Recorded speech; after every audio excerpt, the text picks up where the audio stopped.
Uh, so in my last video, I was up to this slide that is what are the different stress feelings.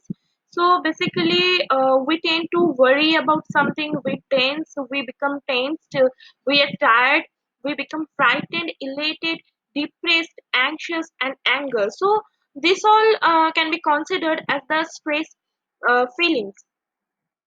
So coming to the next slide, that is what are the different type of stressors.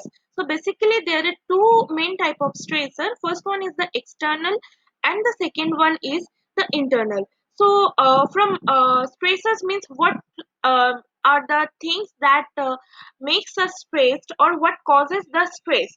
So in external we can see it may be the physical environment, it may be the social interactions, it may be the organizational rules, regulations, or deadlines wherever you were working, or it may be any major life event like job transfer or job loss, and it can be the daily hustle and bustle that occurs in our life.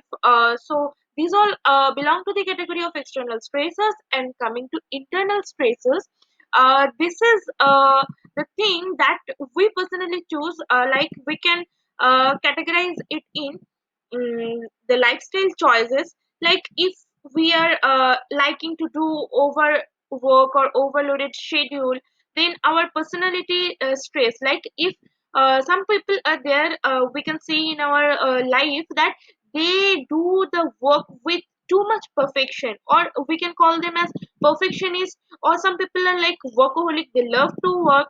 So for them, they themselves bring this stress into their like internal uh, or their personal life and as well as their job life.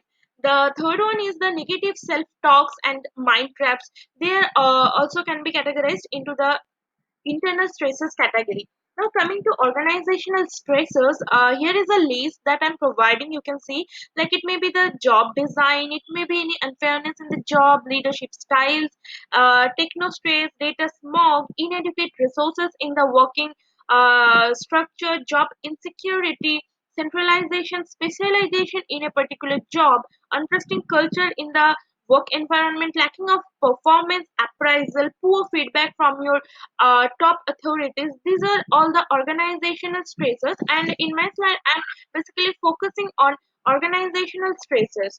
Now coming to next slide, here you can see there is certain symptom of stress. So we can categorize it into three categories, that is physical, mental, and behavioral. In physical, like fatigue, dizziness, fainting, palpitation, change in the sleeping pattern, these all occurs due to stress. If we look at our mental symptom, we lost our concentration. Then memory lapses sometimes occurs. There is difficulty in making a particular decision. We confuse among things, and means in a long run we can get also panic attacks. And in behavioral and emotional category, the symptoms are there's increased chances of taking alcohol, then increased smoking, taking drugs, eating disorders, nail biting, depression, tearfulness, absenteeism, and restlessness. What we can say about the costs of this stress? 80% of all the modern diseases, they have their roots or origin in the stress, because we take stress in our daily life and in our work life also. So nowadays we can see the people are getting affected by different kinds of diseases much easier as compared to the earlier times. And let's take an example. In the UK, 40 million working days per year are lost directly because of stress. So now you can imagine how much economy means, how it's affecting the economy or financial condition of any state or any country in total. And the cost of absenteeism in British industries is also estimated to £1 billion per year.